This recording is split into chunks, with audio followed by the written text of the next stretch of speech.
Lucian's theorem. We will discuss Lucian's theorem.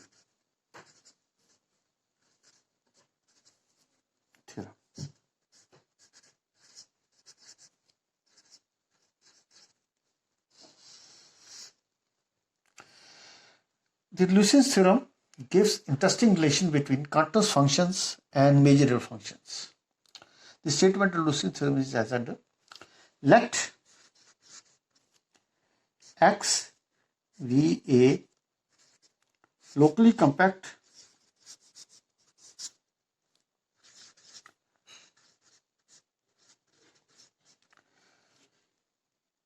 Hausdorff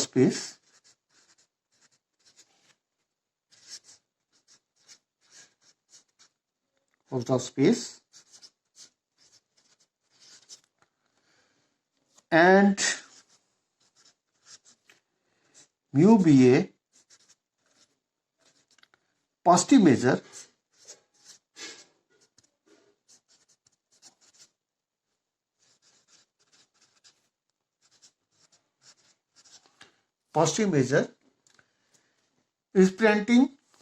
representing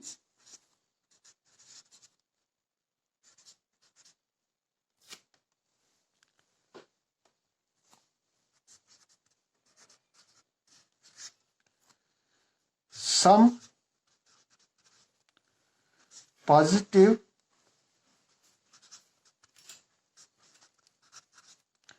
linear functional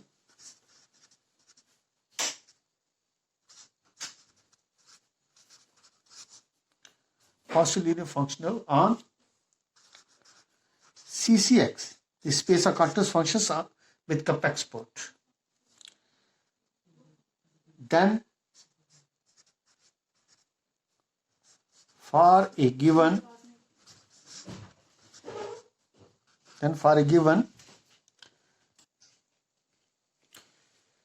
complex measurable function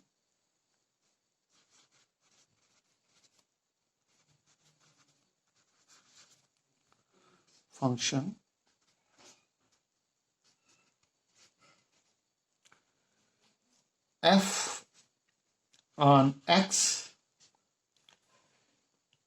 with support of f containing a, measure of a, mu of a finite, and epsilon greater than 0, there exists a G belongs to CCX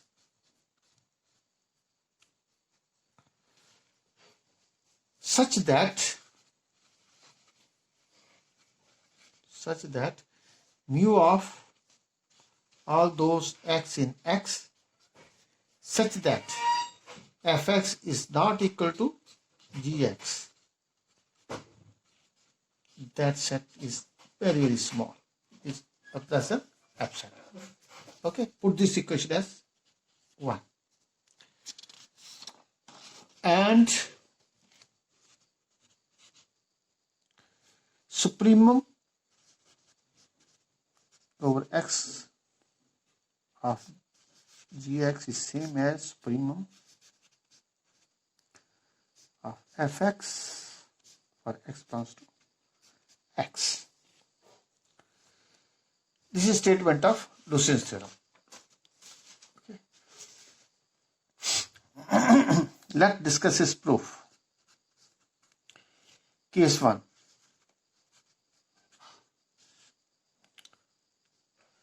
We first assume that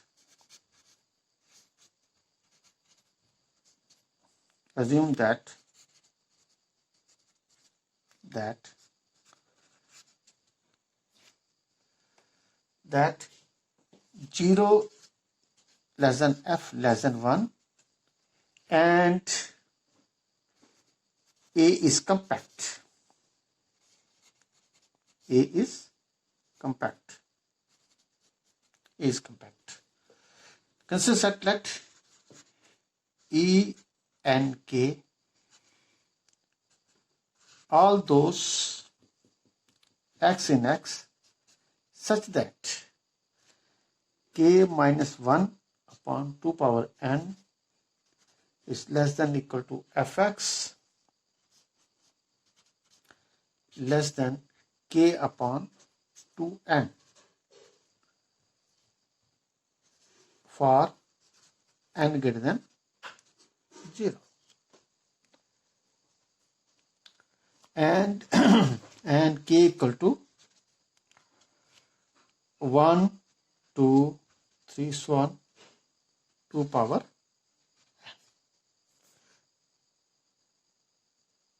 Then you know that clearly, then each E and K is measurable.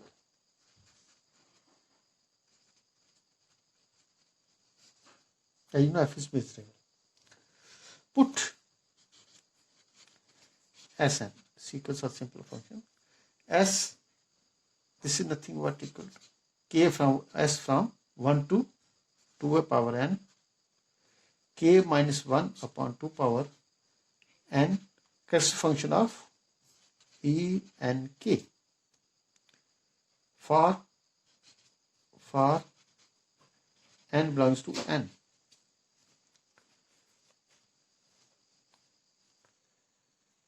Then Sn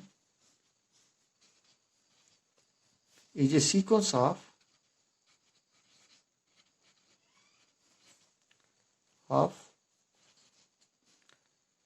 measurable functions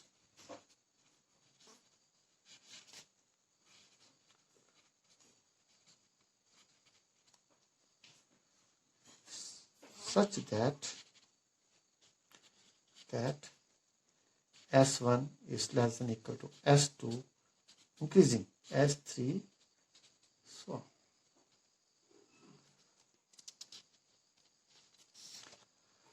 Also, from this one can check that Sn increases to Fx for every x belongs to x. Okay. Also, one can check that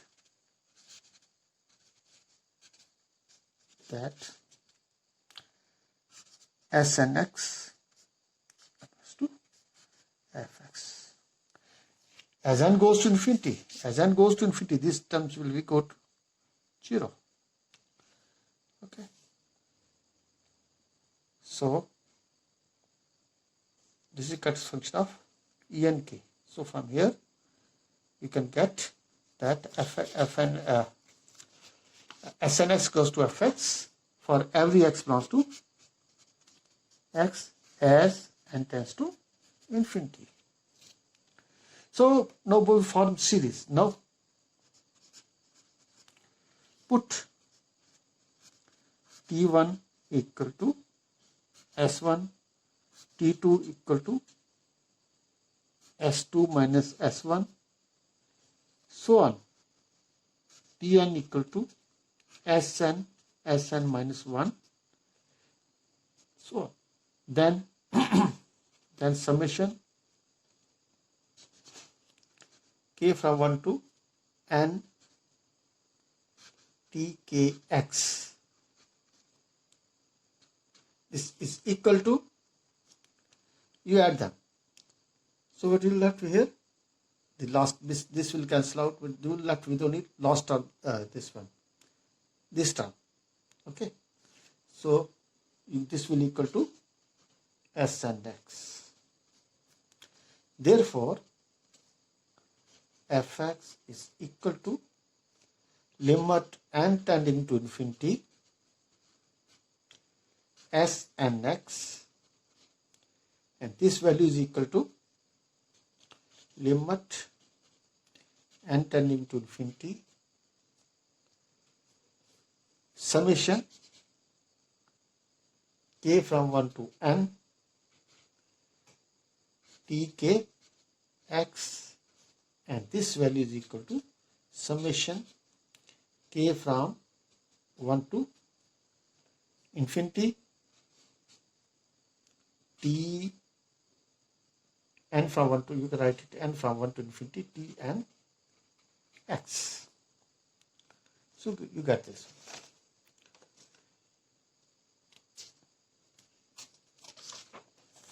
And you get, and Tn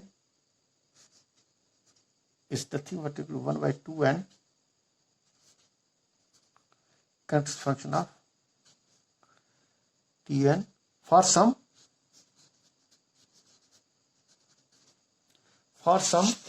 Tn contained in A. Okay.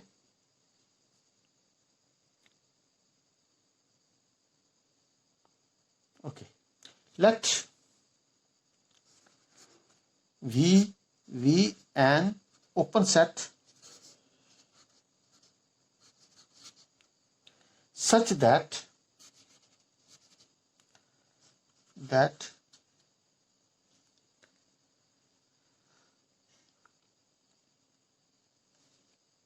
A is contained in V. Let us take open set V which contains A, V, so this is compact. We take this one. Okay.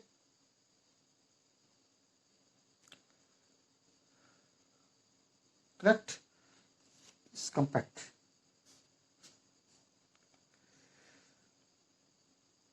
Then is no. Then there are compact sets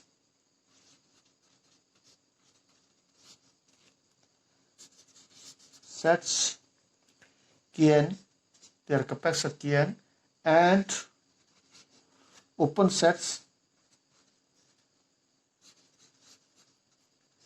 Bn such that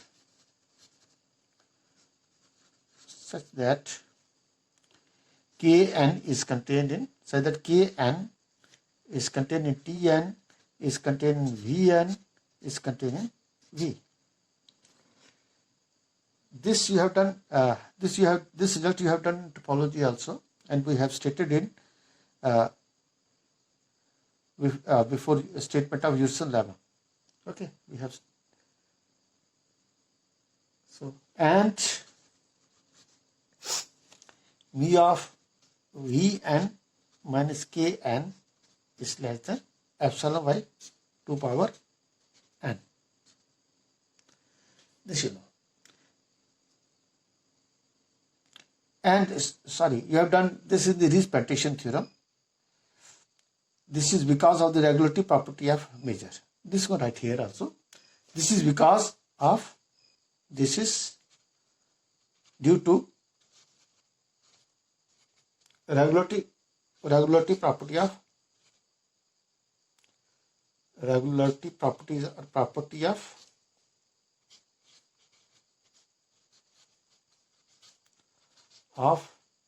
mu. Okay.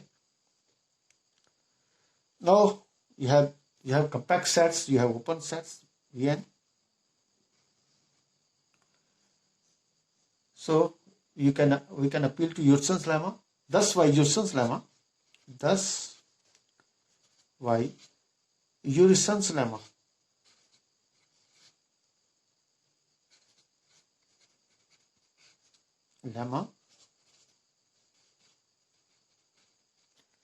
there are functions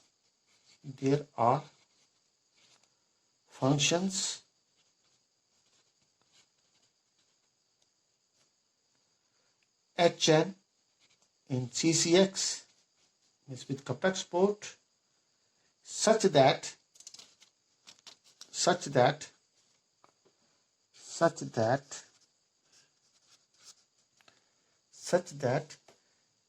Hnx is equal to 1 for all x belongs to Kn, and support Hn is contained in Vn.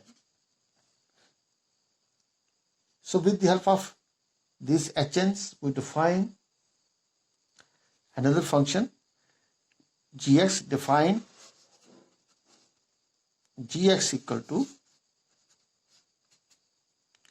summation n from 1 to infinity 1 by 2n hn x for every x belongs to x.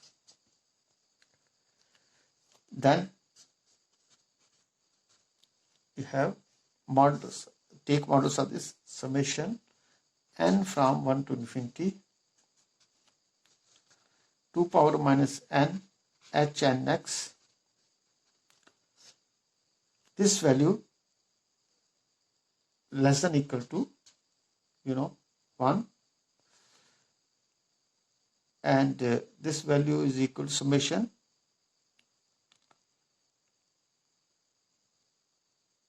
n from 1 to infinity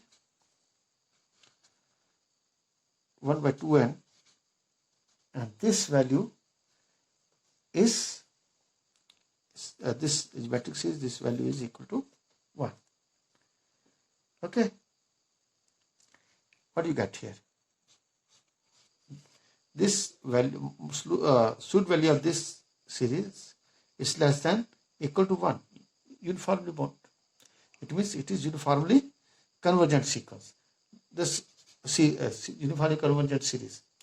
This applies n from 1 to infinity 2 power minus n h n x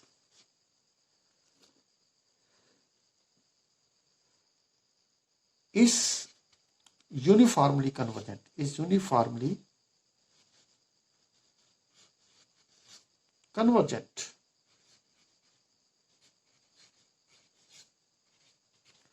Is uniformly convergent.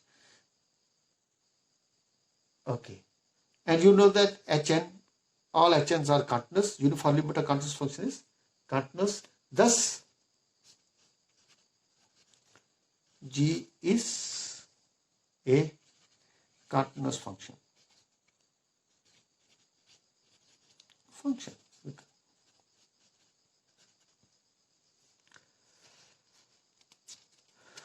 Also, we know that support of g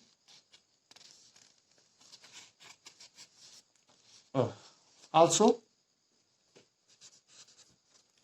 support of g will be containing V closer. Okay, because support of okay, we have taken yes, support of this HNX is contained in V. So support of GX is limit of this series. So support of GX is also in V closer.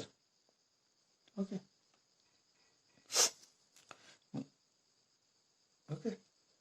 Support is closure of non-zero set of the function G. Okay. And this is a, what is this? It is contained V, and this is contained V closer, which is a compact set. A compact set.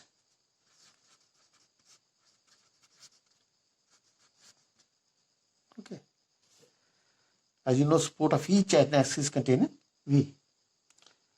What it says? G is a continuous function.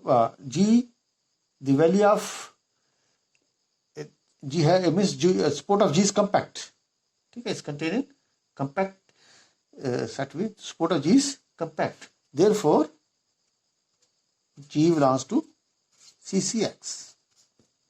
Okay. So what we have proved? G also belongs to CCX. Correct. Also we know that also as HNX is equal to 1 on Kn, and so 2 power minus n HNX equal to TNX except for for x belongs to Vn minus Kn. Okay.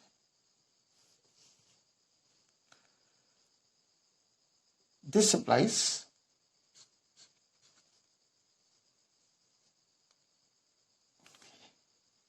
okay.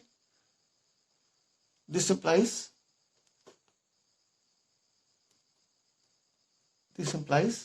fx is equal to gx except for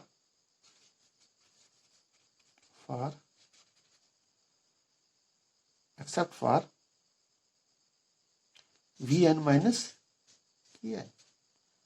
Okay. Okay. So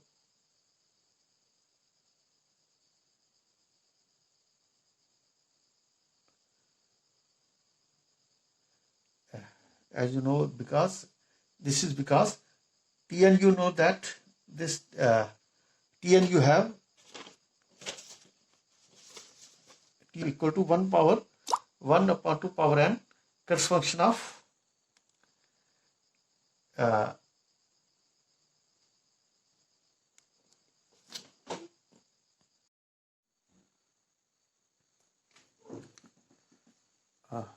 fx to gx except for Vn minus Kn. This is because you know Tn is equal to 1 by 2 power n curves function of this capital Tn for some Tn containing A, and we know that Kn is containing Tn is containing Vn and containing V, and measure of Vn minus Kn is very small.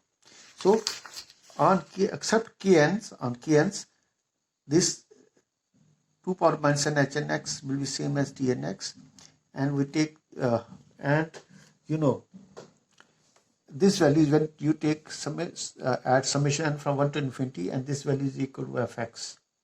Okay, and take summation this n from 1 to infinity, so you get tx here, so gx here. This implies fx equal to gx except for Vn minus Kn. Okay, so this implies all those x in x such that fx is not equal to gx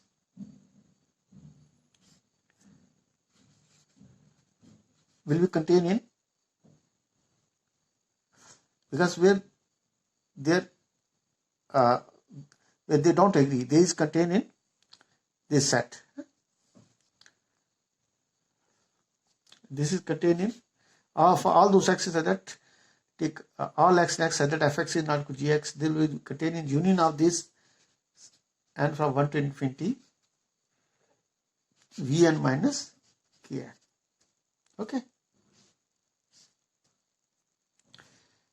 Okay. Where they will not agree, we will definitely contain a union of this Vn minus Kn. All those x in x, so that fx is not equal to gx. So take measure. So this implies mu of this set x in x, so that fx is not equal to gx. This is less than equal to, take mu counter-relative property. So what you get here? Summation n from 1 to infinity mu of Vn minus Kn. Okay, you have this one. Okay, so what you get now? And this is strictly less than summation n from K1 to infinity epsilon by 2n, and this value is equal to epsilon. Okay, so we get mu of all those x in x, and that fx is not equal to gx is less than epsilon, and this is property 1. So we have proved, this proves 1. This proves 1 if A is compact, and we have taken 0 less than a and this less than equal to 1. 0 less than f less than and f equal to less than 1 and f for f equal to 1 is true. Okay. And now we take case 2. When is bounded function? What we take now? Again we take a is compact and 0 less than f less than m. And 0 less than f less than m. Okay. In this case, simply put f1 equal to f upon m. Take another function. F is measurable. You multiply with scalar m, non-zero m. So then obviously f1 is measurable. Okay.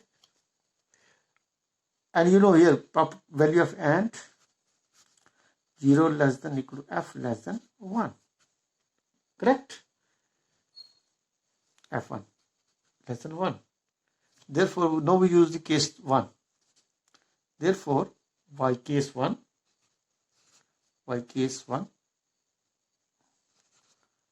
therefore by case 1, what do you get?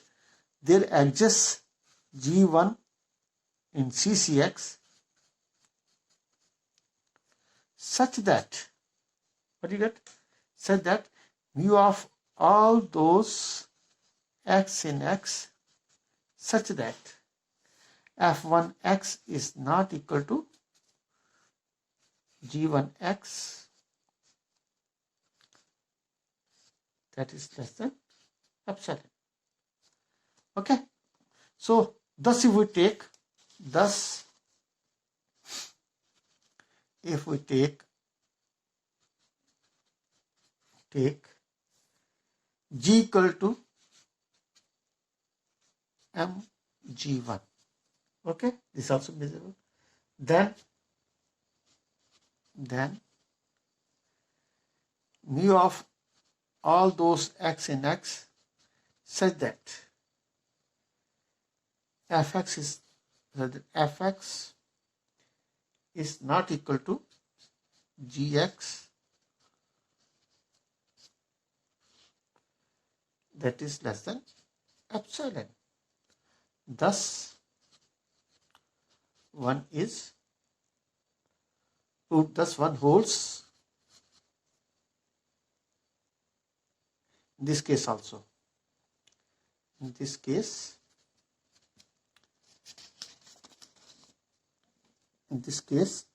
also. Okay. Now we take the case 3. Case 3. A is compact.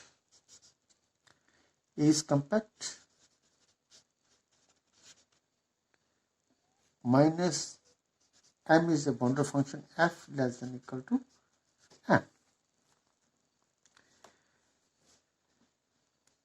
So what do you get? Adding m both sides. So adding m throughout, what you get? Thus in this case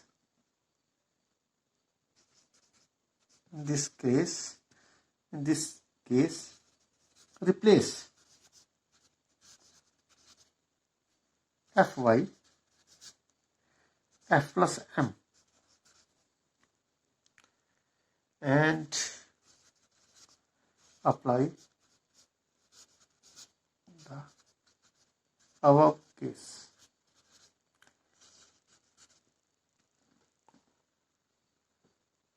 Okay. So we get the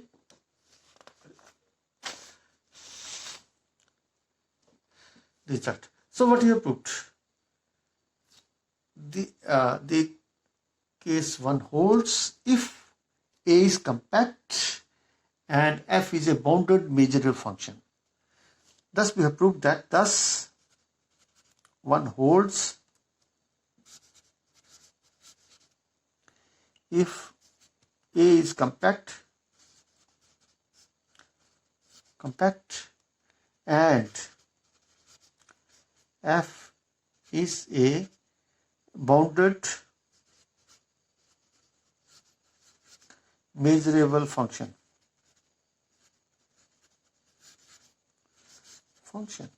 Bounded measurable function. Okay, so suppose A is not compact, then what happens? Now if A is not compact,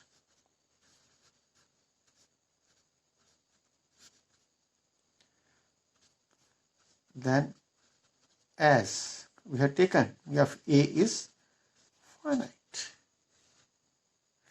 So why Rees apprenticeship theorem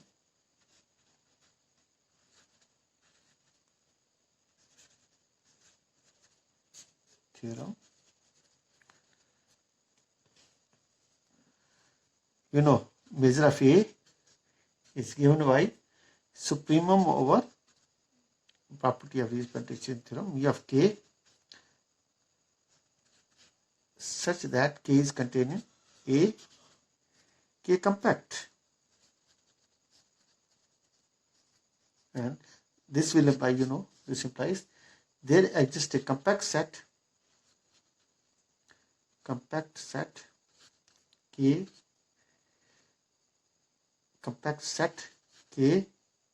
contained in A such that measure of A minus K is very, very small, is smaller than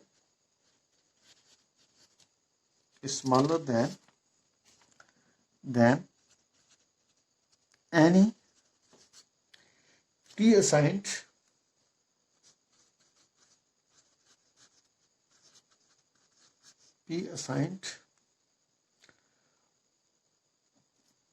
positive number. So you get measure of A minus K is very, very small. Thus, what we prove? One holds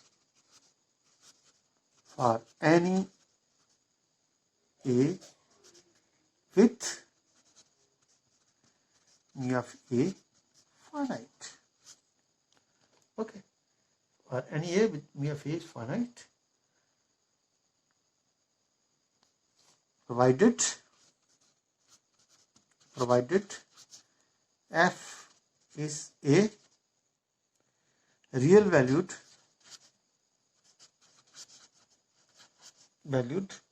bounded measurable function.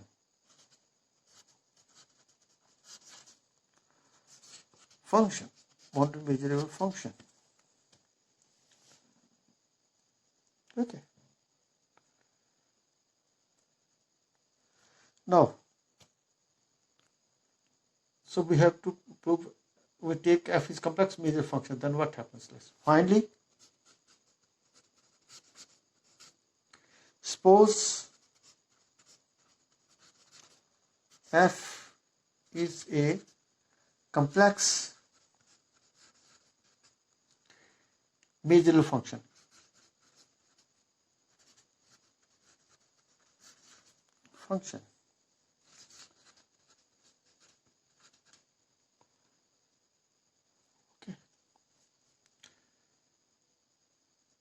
Okay. So we take set Bn, all those x in x, such that mod of fx is greater than n. Okay. So B1 is greater than all those x and fx greater than 1. So what you get? Vn greater than 1, B2, fx greater than 2. So this is a decreasing family. Then summation and Bn, n from 1 to infinity, is a decreasing sequence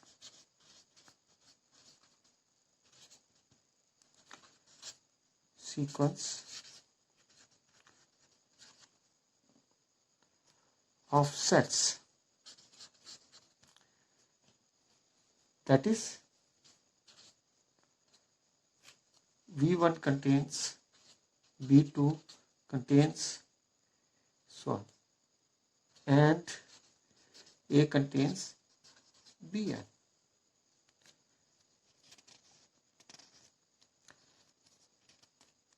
Okay.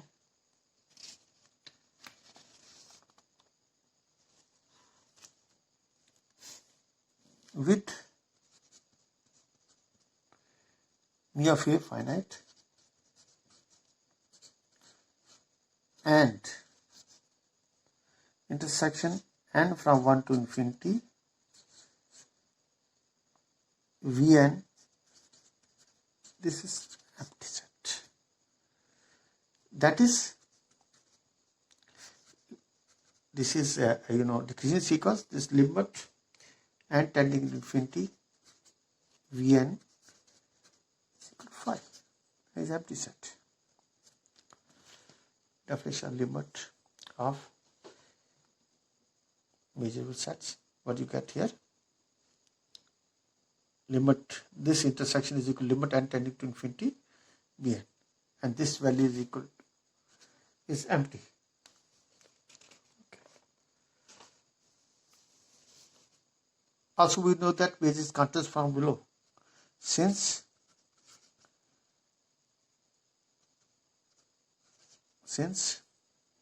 mu is continuous from below,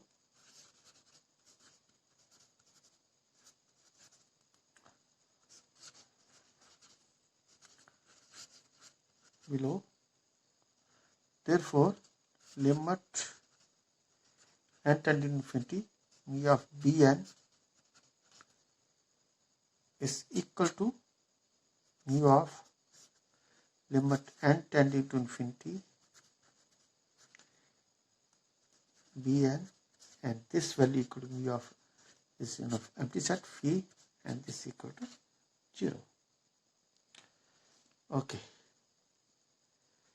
Since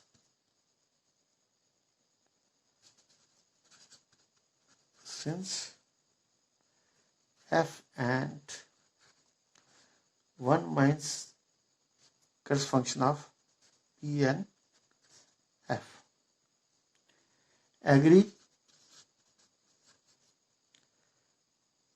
outside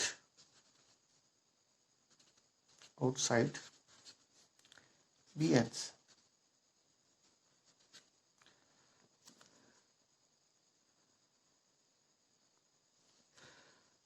and 1 minus curves function of Bn f is a bounded measurable function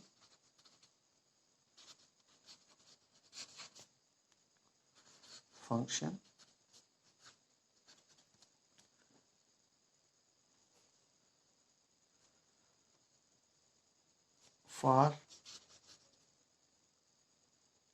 n large enough.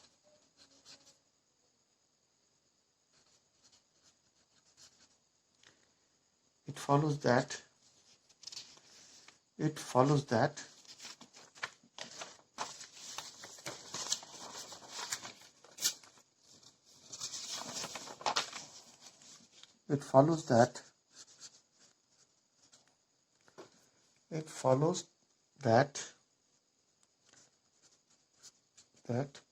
one holds for any measurable function f.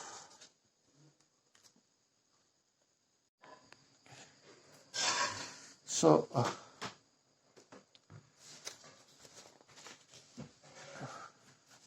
what you have done here, since f and we have written and 1 minus curves function of Bn f area outside Bn, means on Bn this value will be 1, so it will be 0, so they will different, so it will 0 and it is f, and on Bn this value is equal to 1. So 0, and outside Vn this value is 0. So they agree outside Bn.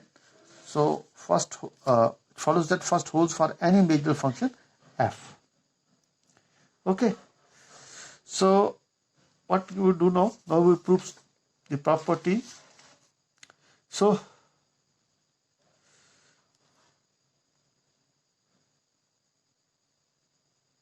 what you have proved? Okay. Done this. Okay. Thus we have proved the result for any major functions f. Okay, and for any h set, this property 1 holds. Now we prove property, this property. So means property second, supreme x belongs to x, mod gx equals supreme x belongs to x, mod fx. Okay, supreme of gx and fx is same. Substitute value supreme of gx and fx is on x is equal. So now we prove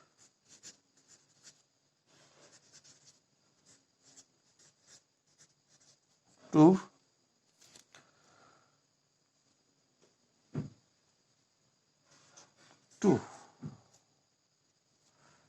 let delta is equal to supremum of mod fz such that for fx take fx such that x belongs to x. Okay. Define phi as phi of z equal to all those z if z lies in the disk of radius delta and delta z upon absolute value of z if mod z is greater than delta. Outside close disk of radius delta. Okay. Then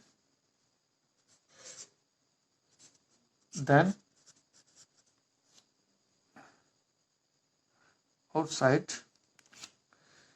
inside ball of disk radius delta and outside this value is equal to delta z upon mod z. Then phi is continuous. Then phi is a continuous mapping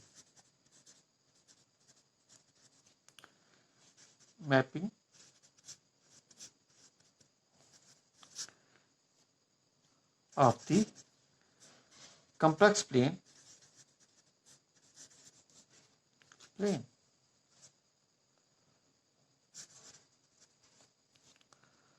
okay, onto the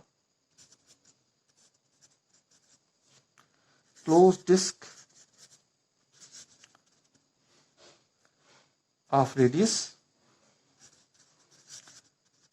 delta. Okay, this closed disk of radius delta. Suppose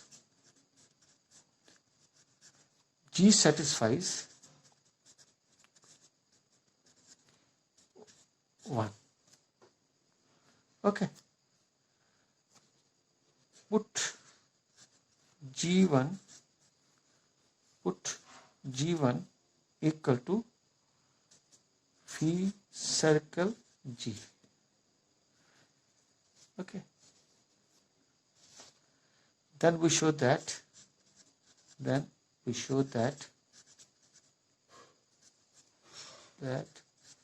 this new function G1, we show that G1 satisfies both 1 and 2.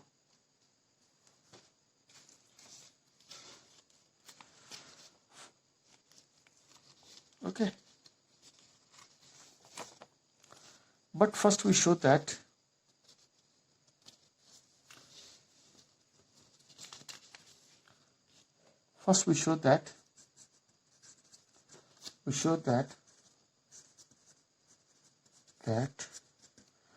G1 satisfies 1. So, okay. Clearly,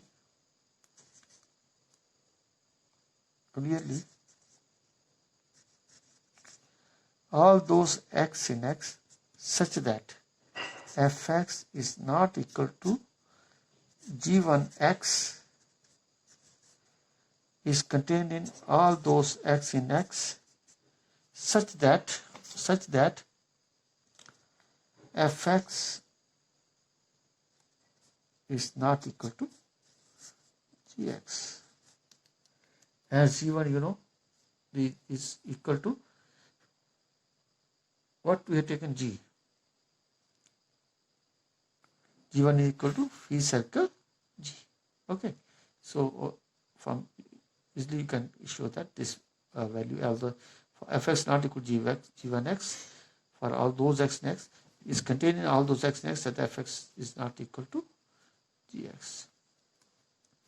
Okay. You can check as x, by negation we'll check x does not belongs to all those x in x, said that fx is not equal to gx. This is what this implies. It means not equal to gx. X does not belong to all those x in x, so that fx is not equal to gx. So what it means? F of x equal to gx for this x. What it says? Phi circle f at x is equal to phi circle g at x for this x. This implies phi of fx is equal to phi of gx. Okay, and this value is equal to, you know, this value equal to g1x. What do you say? What you have proved here? Thus, fx is equal to g1x if mod fx is less than equal to delta. Okay. Okay, you have done this. So what it says? This implies x does not belong to all those x in x such that fx is not equal to g1x. Okay. So on the disk of radius delta, we have shown that gfx is not equal to g1x. X does not belong to all those. This belongs to set all those x and x, that fx is not equal to gx. So what we have proved that this value is true. Okay. We have done this. Now taking measure this. This implies mu of this set all those x in x said that fx is not equal to g1x is less than equal to mu of all those x in x such that fx is not equal to gx.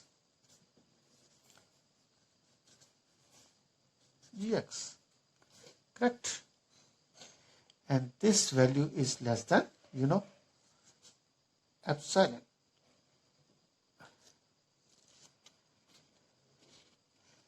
Because you know, g satisfies 1. Phi is equation 1. Okay. So what you are going to measure of all those x's that fx not equal to g1x is also less than epsilon. Thus, what you have proved? G1 also satisfies equation 1. Thus, what you have proved? G1 satisfies 1. Finally, we show that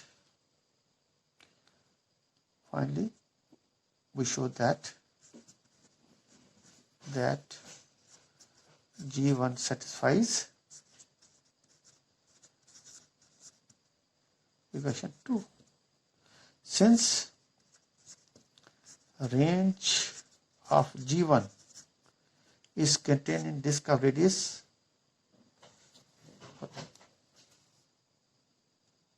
what you have done. Yes. Okay. Correct. Range of G1 is contained in disk of radius delta. This implies supremum over all mod of Gx such that x belongs to x is less than or equal to delta, and this value is equal to supremum mod fx such that x belongs to x. You know this one. Okay. What you have proved? We have proved the theorem. Hence, G1 satisfies 2. This completes the proof of Lucian's theorem.